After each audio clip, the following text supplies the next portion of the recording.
He wanted solitude, not a family. Until a frozen Apache mother and her baby needed him, he had lived alone for years, and he liked it that way. The small cabin he built at the edge of the forest was his world, and he guarded it fiercely. Every morning he would wake before sunrise, the quiet of the wilderness surrounding him like a familiar friend. Snow often covered the ground, crunching under his boots as he stepped outside to check his traps or feed the few animals he kept nearby. Birds would chirp softly in the trees, and the wind through the pines felt like music to his ears. He had grown used to this rhythm of life, simple, quiet, and entirely his own. He had not always been alone. Once there had been people in his life, friends, and even family. But those days felt like memories from another life, almost unreal in their distance. People had their needs, their questions, and their expectations. He had tried to meet them once, long ago, but it had left him tired and frustrated. So he had come here, to the edge of the world, as far as he could get from towns, gossip, and obligations. Out here, the only company he had was the wind, the trees, and sometimes the snow falling silently on the ground. His cabin was small but strong, built from logs he had cut and shaped himself. It had a stone fireplace, a sturdy table, a few shelves filled with books, and a bed that was warm even in the bitter cold. He kept it simple, no luxuries, no distractions. Every item in the cabin had a purpose, and everything was in its place. He liked it that way. He liked control over his own life, and he had no interest in sharing it with anyone else. Each day was a routine. He would wake, tend to his small garden, check the traps for food, and make sure his supplies of firewood were enough to last through the night. In the evenings, he would sit by the fire, reading a book or whittling wood, listening to the quiet. Sometimes he would think about the world beyond the forest, about towns full of people, the noise, the crowds, the endless chatter. He would shake his head and smile at the thought. He had no desire to go back. This solitude was his peace, and he cherished it. He liked the feeling of being self-sufficient. Every day he proved to himself that he could survive without anyone else. He could hunt, cook, repair his cabin, and even mend his own clothes. There was satisfaction in knowing that he needed no one, and he carried that pride with quiet joy. He had no debts, no obligations, no one expecting him to be anything other than who he was, and that, he believed, was freedom. Sometimes, when the wind howled outside, he would sit by the fire and let his mind wander. He would think about the seasons, the animals in the forest, and the life of the trees. He loved watching the snow cover the ground in winter, the way it made everything look clean and untouched. In spring, he loved seeing the buds and the first flowers push through the frozen earth. In summer, the warm sun and the soft green of the leaves would make him feel alive, and in autumn, when the leaves turned gold and red, he would marvel at the quiet beauty of change. Nature, he realized, had no demands, no questions, no rules except to be itself. And that was the kind of life he wanted to live. He was content with the simple pleasures of his life. He would take long walks in the forest, listening to the crunch of leaves under his boots and the distant call of an owl or a hawk. He would watch the streams, the way the water moved around rocks sparkling in the sunlight. Sometimes he would sit for hours by the edge of a cliff, looking out at the endless forest, feeling the wind on his face, and thinking about nothing at all. These moments were his treasures, quiet and unshakable. Despite the peace, there was also loneliness, though he rarely admitted it even to himself. Sometimes on the coldest nights he would sit by the fire and wonder what it would be like to have someone to share this life with. But quickly he would push the thought away. Companionship meant compromise. Companionship meant responsibility. And he had promised himself long ago that he would live without the weight of other people's expectations. His solitude was a choice, and he was determined to keep it. On particularly harsh days, when snow fell thick and the wind bit through his coat, he would sit by the window and watch the world outside. He imagined the towns far away with their smoke, laughter, and shouting. He would imagine the people rushing around, worrying about things he could not even remember. And he would be glad that he was not there. Glad that he had chosen this quiet life, free of noise, free of drama. The forest was his home, the trees his friends, and the animals his neighbors. He needed nothing else. Sometimes a story from the past would sneak into his mind. Perhaps it was a memory of someone who had once tried to get close to him, or a fleeting thought of family he had left behind. But those thoughts came and went, like shadows passing over the snow. He would acknowledge them briefly, then return to the comfort of his routine. Life was simpler this way, and he liked simplicity. It made him feel safe in control and content.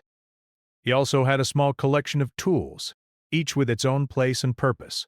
His knives were sharp and well kept. His axe was balanced just right for chopping wood. Even his pots and pans, worn from years of use, had a quiet beauty in their utility. He believed in taking care of what he had, because in the wilderness, every item mattered. He could not rely on stores, deliveries, or anyone else to fix what was broken. Everything he needed he had to make or maintain himself, and he did it well. Despite the cold and the challenges of life in the wilderness, he felt alive here. Every day was a test of skill, patience, and endurance, and each day he passed that test silently proud of himself. He was not trying to impress anyone. There was no one to impress.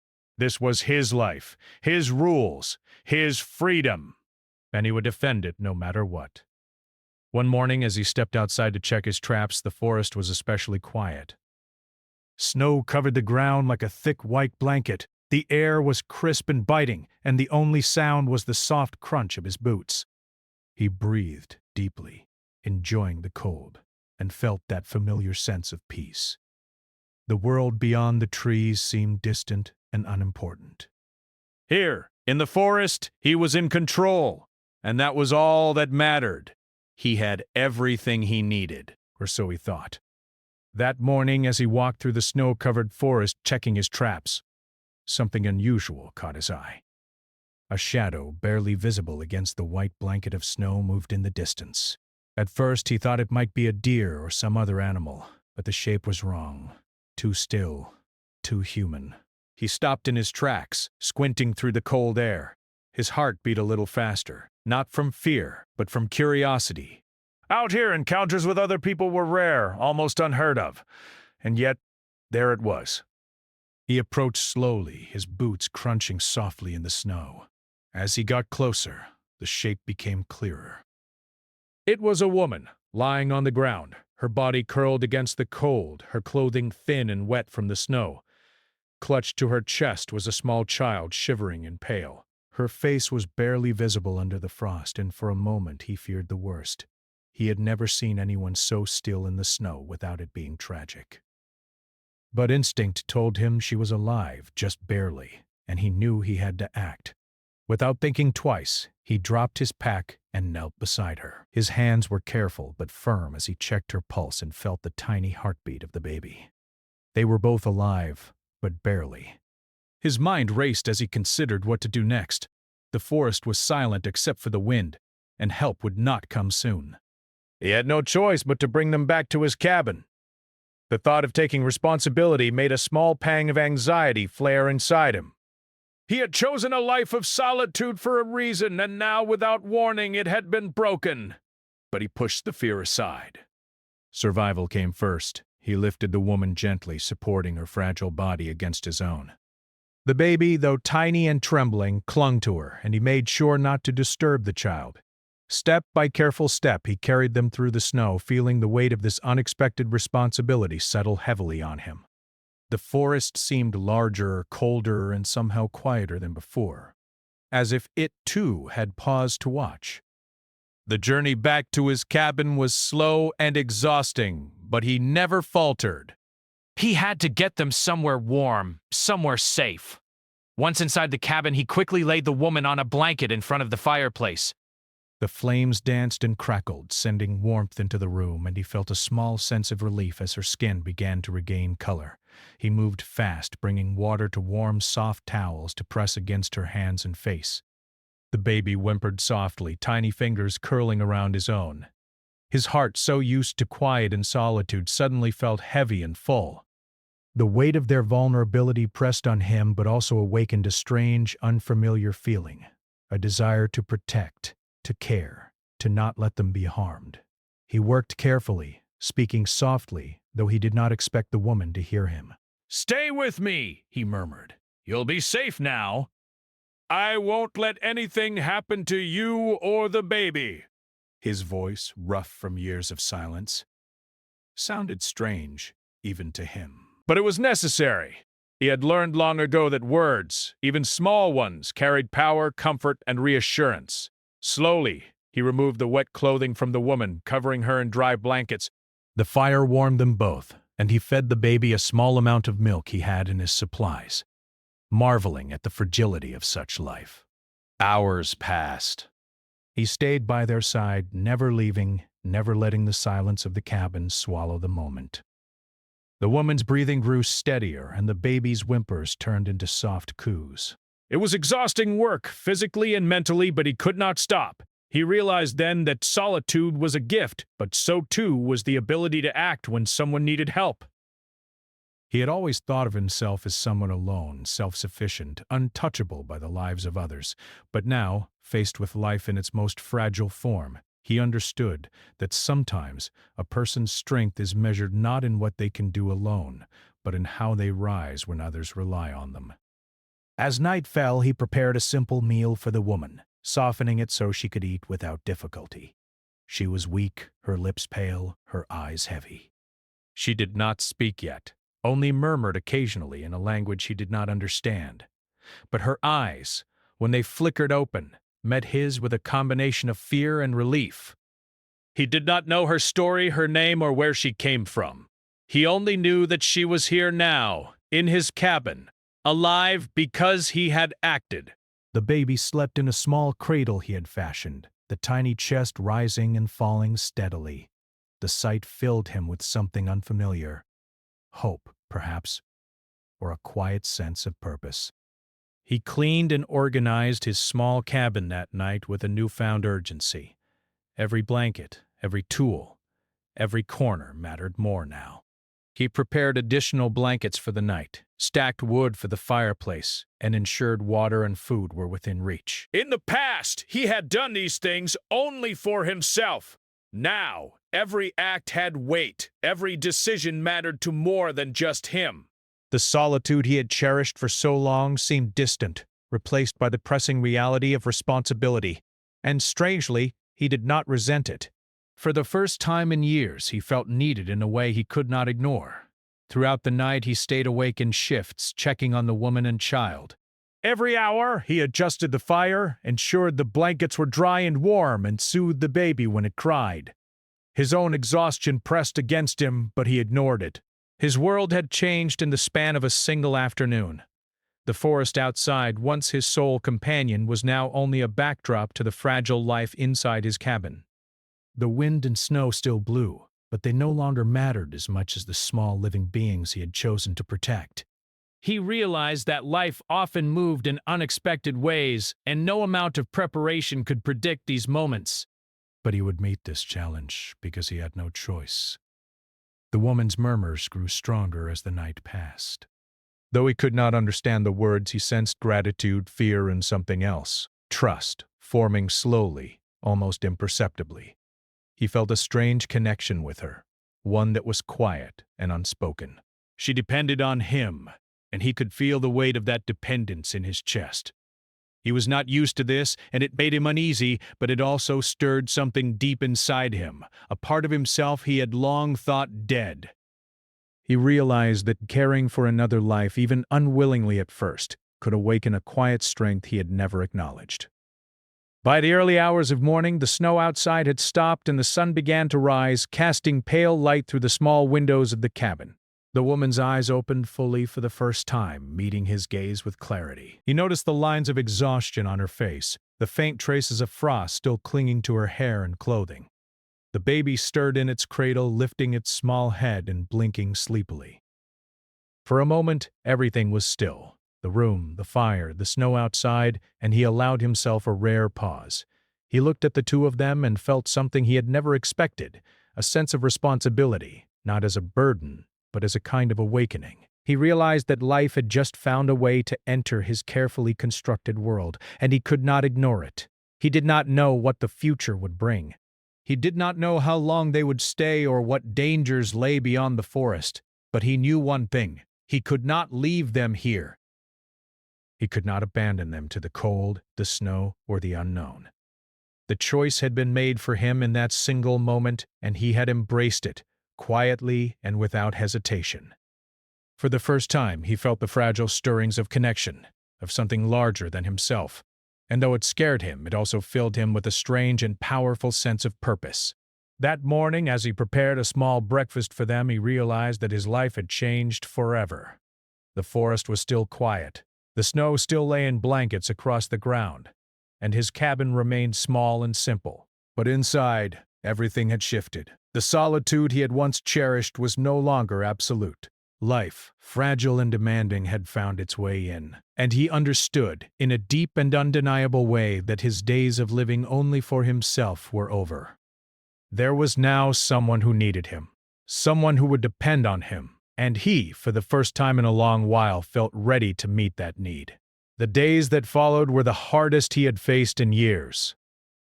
The cabin, once a sanctuary of quiet and routine, now pulsed with new energy and constant demands. The woman, weak and recovering from the cold, required care beyond anything he had ever imagined. The baby, tiny and fragile, cried often, hungry and restless. Every day he found himself busy from sunrise to long past sunset, attending to their needs, preparing meals, fetching water, chopping wood, and keeping the fire alive.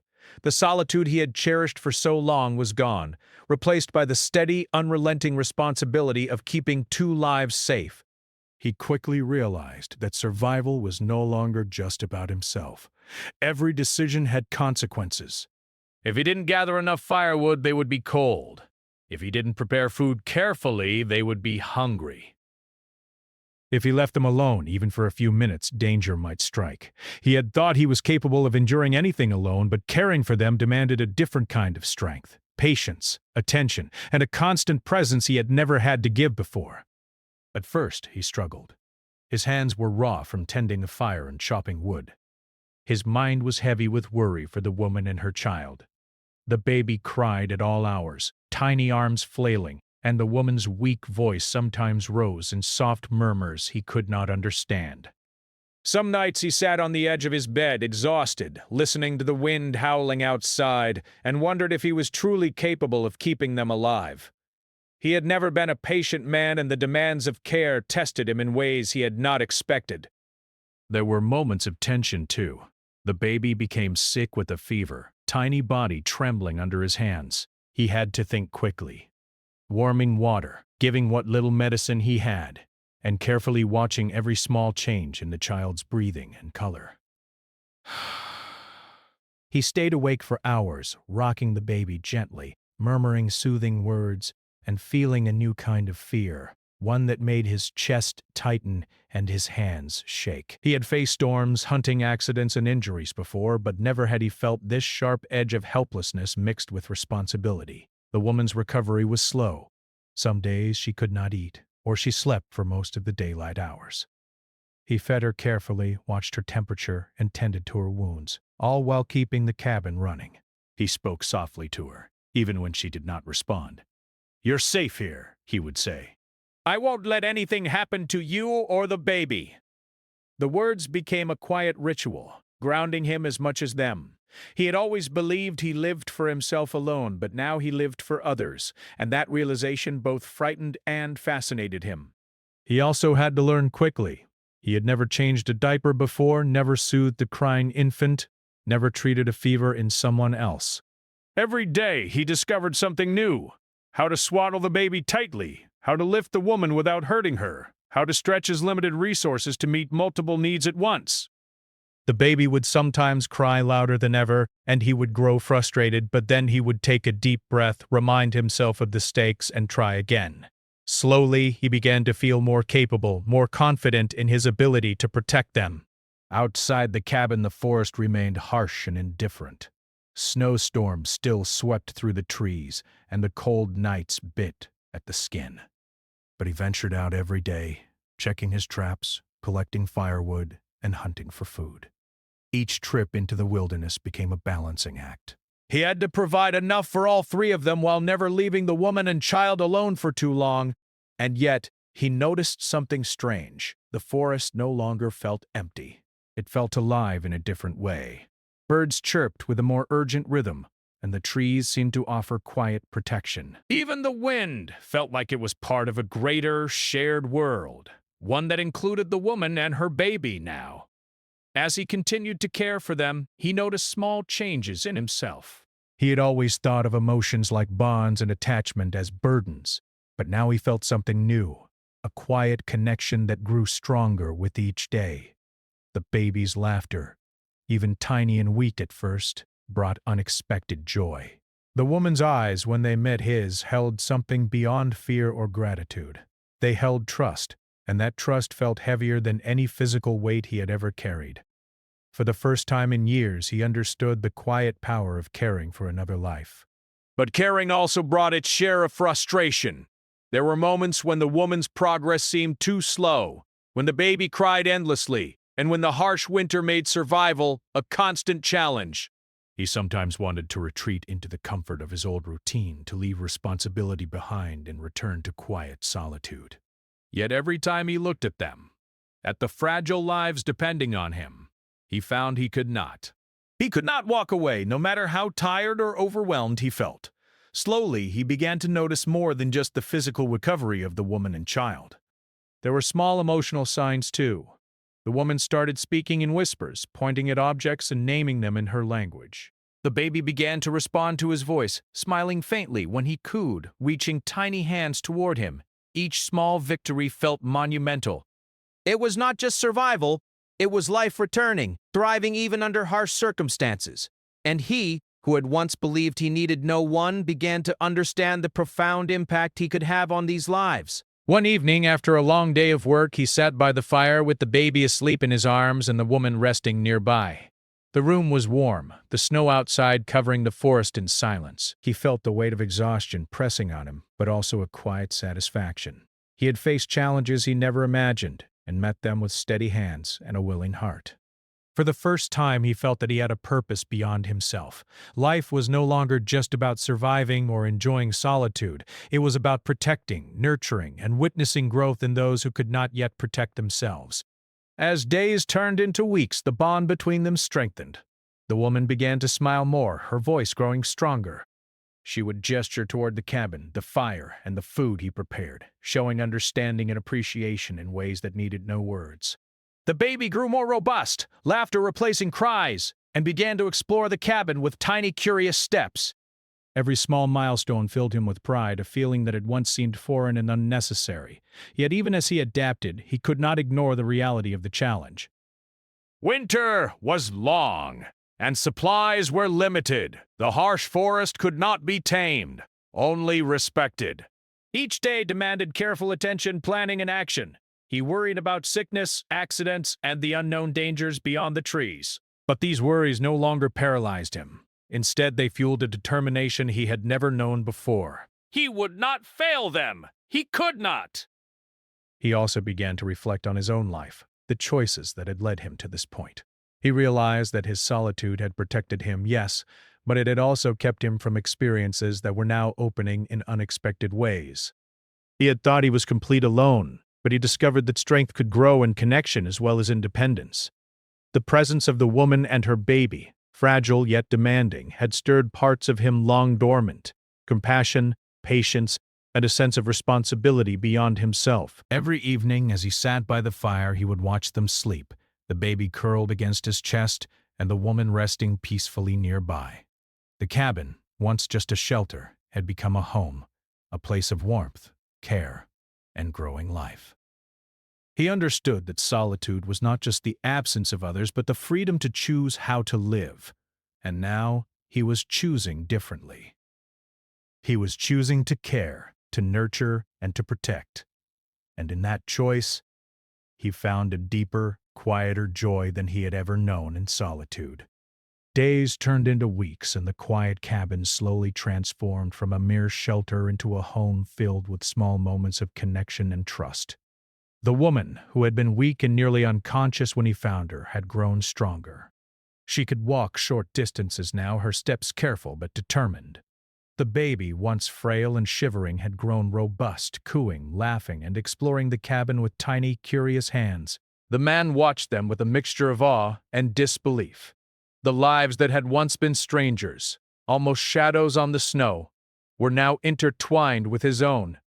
It was not easy. Each day brought challenges, moments when his patience was tested and his skills were pushed to their limits. He still had to hunt and gather, chop wood, and ensure the fire never died out.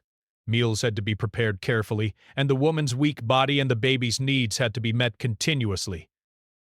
There were times when the baby's cries seemed endless, when the woman's murmurings of worry about the future pressed against his mind, and when the harsh winter made every step outside dangerous.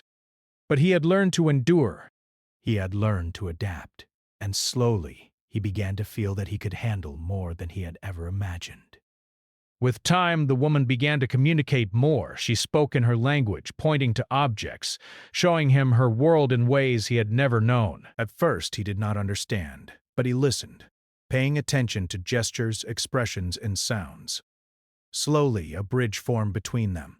She taught him small words and signs, and he began to understand her needs, her emotions, and her story.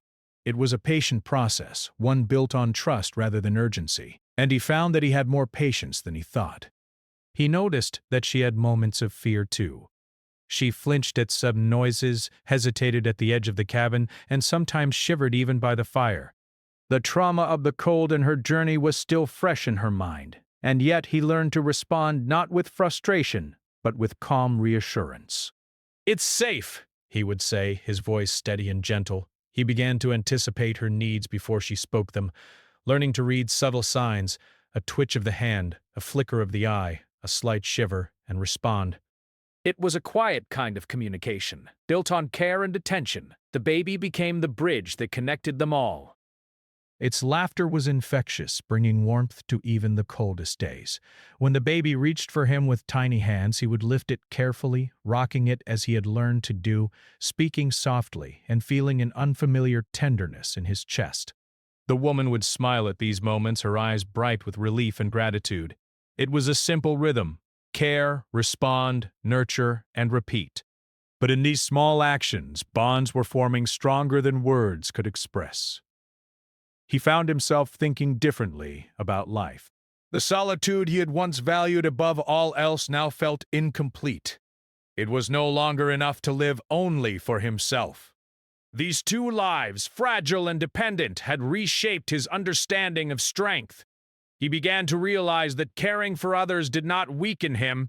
It strengthened him in ways he had never experienced. He felt a sense of purpose that was quiet but profound, one that gave every action, every decision, a new weight and meaning. There were quiet evenings when the three of them would sit by the fire, the baby asleep in a small cradle nearby, and the woman resting on a blanket. He would watch them, listening to the soft breathing of the child and the gentle murmur of the woman, and feel a sense of connection that he had never imagined possible. The cabin was no longer just a place of survival. It was a space where trust, care, and love could grow. He began to understand that family was not always about blood or choice. It could be formed in moments of need, in shared struggle, and in quiet acts of kindness. One morning, after a particularly harsh night of snow and wind, he found the woman tending to the fire herself. She moved carefully, but her hands were steady, her face calm. For the first time, he saw her strength clearly. She had survived unimaginable conditions to arrive here, and now she was reclaiming her own agency. He felt pride not only in her recovery, but in the way she had learned to trust him and, in turn, trust herself. It was a delicate balance, this trust, and he understood that it had to be nurtured gently, without force or expectation. The baby's laughter continued to light up the cabin. Tiny hands reached for him, pulling at his sleeves, exploring the world with innocent curiosity. He found himself teaching simple things: how to stack wooden blocks, how to hold a spoon, how to crawl carefully over the blankets.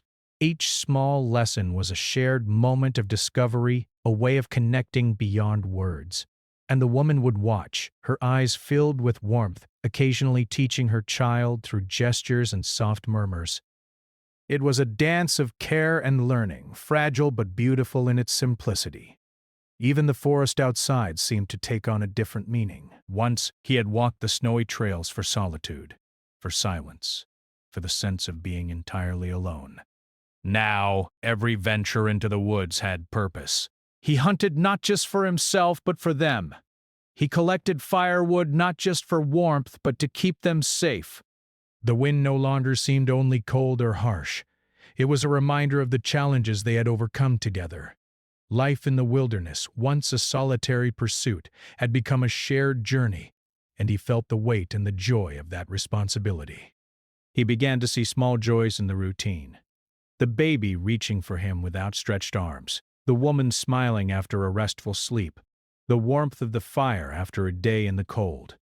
All of these moments became treasures. He had never understood before how deeply one could feel for another, how profoundly small acts of care could bring meaning to life. Solitude had its peace, but connection had its power, and he was beginning to understand the difference. Yet, there were still moments of struggle. Nights were long, and the wind still howled. The baby cried unexpectedly, sometimes for no reason he could discern. The woman had days of weakness, moments when fear or pain would cloud her face. And he, too, felt the strain of responsibility pressing against him, the exhaustion of constant vigilance and care. But each challenge, each small struggle became a reminder of their shared strength. They were surviving together, learning together, growing together. And in that shared experience, the bonds of family were slowly forming, quiet but unbreakable. He also began to reflect on his own life, on the choices that had led him to solitude, and on the unexpected turn that had brought them all together. He realized that life could change in an instant, that moments of chance could reshape destiny. He had come into the forest to live for himself alone, but life had a way of surprising even the most careful planner. And now he found meaning in the very thing he had once feared: connection, responsibility, and love. One evening, as the sun set and the cabin filled with soft orange light, he looked at the woman and the baby, and a quiet understanding passed between them. No words were needed. The trust, the care, and the shared struggle had created a bond deeper than anything he had known in solitude. He realized that he had not only saved them, they had also saved him, from loneliness, from fear, and from a life without meaning beyond himself. The cabin, once silent and empty, now hummed with life, warmth, and the quiet power of connection. By this point, he had learned to anticipate needs, respond without hesitation, and cherish the small victories. The baby's laughter, the woman's smile, and their growing strength became his daily motivation. Each day was still hard, filled with labor and vigilance, but it was no longer lonely. It was purposeful, meaningful, and filled with a quiet, enduring joy. He began to understand that family was not simply a matter of choice or circumstance. It was formed through shared care, trust, and the willingness to open oneself to others. And so, the cabin that had once been a refuge of solitude became a home in the truest sense. It was a place where life could thrive, where care could flourish, and where love, fragile and cautious, could grow.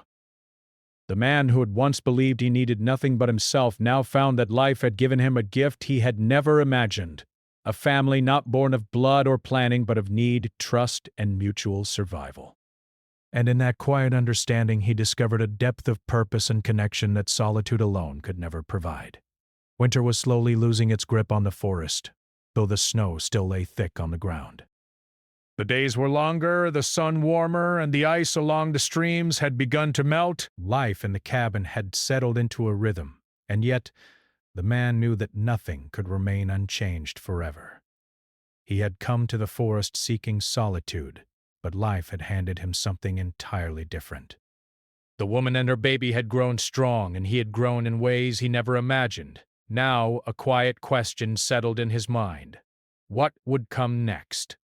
He watched the baby crawl across the blankets, chubby little hands exploring the cabin. Its laughter filled the space like sunlight, and the woman watched with a soft smile, her eyes following every movement.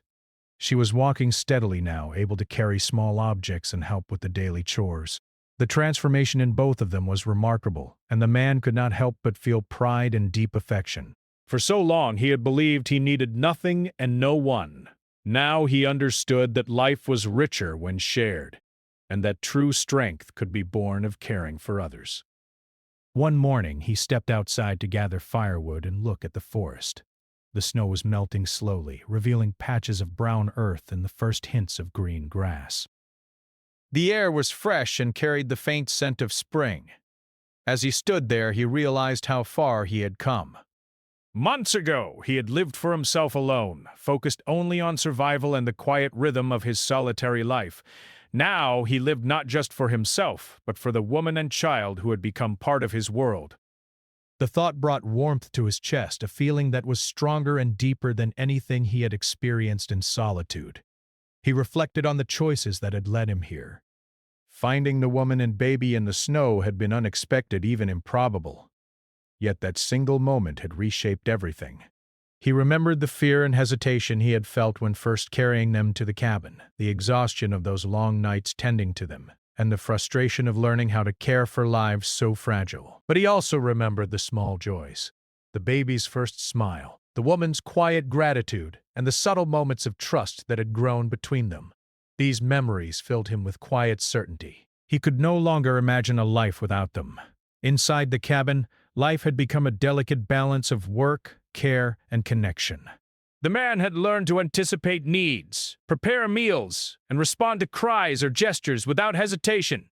The woman had grown more confident, helping with cooking, tending the baby, and even venturing outside when the weather permitted. They had formed a rhythm together, one that required cooperation, patience, and understanding, and through it all he had discovered a side of himself he never knew existed, a capacity for empathy, devotion, and love. There were quiet moments when he would sit by the fire, the baby asleep in the cradle, and the woman resting nearby. In those moments he allowed himself to reflect, to feel the depth of what had grown between them. The cabin, once silent and lonely, now hummed with life. Every object, every corner of the space, carried memories of care, struggle, and small triumphs. The firelight flickered across their faces, illuminating smiles, contentment, and the soft lines of trust. It was in these moments that he understood the profound truth. Life was no longer about solitude, but about connection, and connection brought a kind of strength that solitude could never provide. As spring approached, he began to consider the world beyond the forest. For months he had focused entirely on survival, on the cabin, on the lives of the woman and child. But he knew that eventually they would need more than shelter and food. The woman, though recovering, could not remain isolated forever.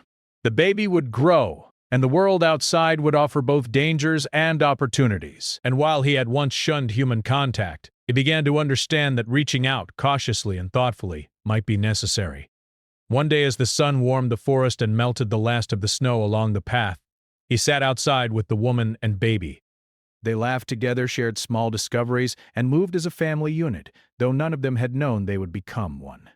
He watched them carefully, feeling a quiet pride and a sense of responsibility. The bond they shared was no longer fragile. It was solid, tested by adversity and strengthened by mutual care. He realized that family was not always chosen, but sometimes it was forged in moments of need, survival, and trust. He remembered the man he had been before finding them, solitary, cautious, and protective of his own space. That man seemed distant now, almost like a shadow of someone he used to be. He understood that his life had changed in ways he could not have imagined, and that the fear of responsibility he once felt had transformed into a willingness to embrace it fully. He was no longer living only for himself, he was living for them, and in doing so he had discovered a sense of purpose deeper than anything solitude had offered. The woman, sensing his thoughts, spoke quietly in her language, her eyes meeting his. Though he could not understand every word, he sensed meaning, trust, and appreciation. It was a reminder that bonds were not always formed through words, but through shared experience, care, and quiet devotion. The baby reached for him, tiny fingers curling around his hand, and he felt a warmth that filled him entirely. These small, simple moments had become the heart of his life, and he knew he would never trade them for the solitude he had once sought. As spring progressed, he began preparing for the future in practical ways. He stocked extra supplies, repaired sections of the cabin, and ensured that both the woman and baby would be safe, even in the event of another harsh storm. He hunted and gathered more than before, not just for immediate needs, but to create stability and comfort. Every action he took was deliberate, thoughtful, and aimed at creating a home, not just a shelter, but a space where life could thrive. In doing so, he realized that he had fully embraced the role of protector and caregiver, something he had once thought impossible for himself. There were still challenges, of course. The forest could be dangerous, weather unpredictable, and resources limited. The woman had moments of worry and exhaustion, and the baby demanded constant attention. But these challenges no longer felt like obstacles to his peace. They were part of life, part of the bond that had formed between them. Each struggle they faced together strengthened their connection, reinforcing the quiet understanding that they were a family now, bound not by choice alone, but by shared experience, survival, and care. One evening, after a long day of work, he sat outside with the woman and baby, watching the sun sink below the treetops. The sky was painted with gold and pink, the air warm for the first time in months. The baby rested on the woman's lap, giggling softly as he made playful faces. She smiled at him, and he returned the gesture, feeling a deep, almost overwhelming sense of belonging. He realized that his life, once defined by solitude and independence, had been transformed completely. Love, care, and connection had entered his world, and he could not imagine returning to the life he had once known. He knew that the forest, the cabin, and the quiet life would always be a part of him. But now they were shared, enriched by the lives of the woman and baby. He had learned that freedom did not mean living alone, untouched by responsibility or connection. True freedom, he realized, could coexist with love, care, and family. The choice was no longer about solitude or isolation. It was about embracing life in all its challenges, joys, and complexities. By the time spring had fully arrived, the man understood that he had been given a gift. Not just the gift of survival or of finding others in need, but the gift of understanding that life was meant to be shared. He had discovered strength in compassion, joy in connection, and purpose in caring for others. The cabin, once a place of solitude, had become a home. The woman and baby, once strangers, had become family. And he knew that this was where he belonged. Not alone, but together with those whose lives had become inseparable from his own. He looked at the two of them, feeling a quiet gratitude that words could never capture. The journey that had begun with fear and hesitation had led him to a life richer than he had ever imagined. The snow of winter had melted, revealing new possibilities, and he knew that together they could face whatever lay ahead. For the first time, he felt complete, not because he had found solitude, but because he had found connection, trust, and family. And in that realization, he smiled, understanding that life, with all its unpredictability, had given him exactly what he needed.